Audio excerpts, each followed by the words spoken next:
আগামীকাল অনুষ্ঠিত হতে যাওয়া রাষ্ট্রপতির নির্বাচন অনুষ্ঠিত হতে আইনি কোনো বাধা নেই বলে জানিয়েছেন অ্যাটর্নি জেনারেল রুহুল কুদ্দুস কাজল। দুপুরে নিজ কার্যালয়ে সাংবাদিকদের ব্রিফিংয়ে একথা বলেন তিনি। এ সময় বিএনপির সরকারের 6 মাসে বিচার বিভাগ স্বাধীন ও নিরপেক্ষ আছে বলে জানান রাষ্ট্রের সর্বোচ্চ আইন কর্মকর্তা। বিস্তারিত ওয়ালিউল রনির রিপোর্ট। রাত পোহালি অনুষ্ঠিত হতে যাচ্ছে দেশের 23তম রাষ্ট্রপতি নির্বাচন। ইতোমধ্যে সম্পন্ন হয়েছে সব আয়োজন। তবে এর মাঝেই নির্বাচন পদ্ধতির বৈধতা চ্যালেঞ্জ করে গত 17ই আগস্ট হাইকোর্টে রিট করেন ইনুস আলী আকন্দ নামে এক আইনজীবী। তবে শুনানি শেষে তা খারিজ করে দেন হাইকোর্ট। পরে এ বিষয়ে গণমাধ্যম কর্মীদের সঙ্গে নিজ কার্যালয়ে ব্রিফ করেন অ্যাটর্নি জেনারেল।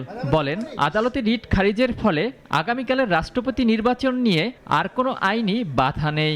এই রিট পিটিশনের খারিজ হওয়ার মাধ্যমে নির্বাচন অনুষ্ঠানে কোনো ধরনের আইনি প্রতিবন্ধকতা সৃষ্টির কোনো সুযোগ এবং সম্ভাবনা আমরা দেখছি না।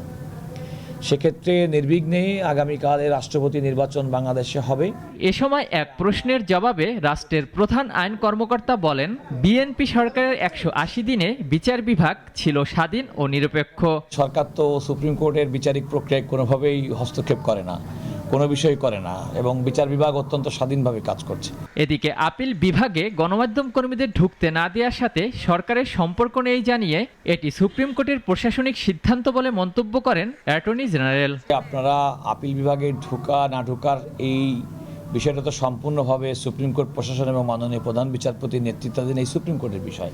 নারী ও শিশু নির্যাতনে হাইকোর্টের বিশেষ বেঞ্চ গঠনের পর এ পর্যন্ত 18টি ডেথ রেফারেন্স মামলার নিষ্পত্তি হয়েছে বলেও জানান অ্যাটর্নি জেনারেল। ওয়ালিউল রনি, নাগরিক, ঢাকা।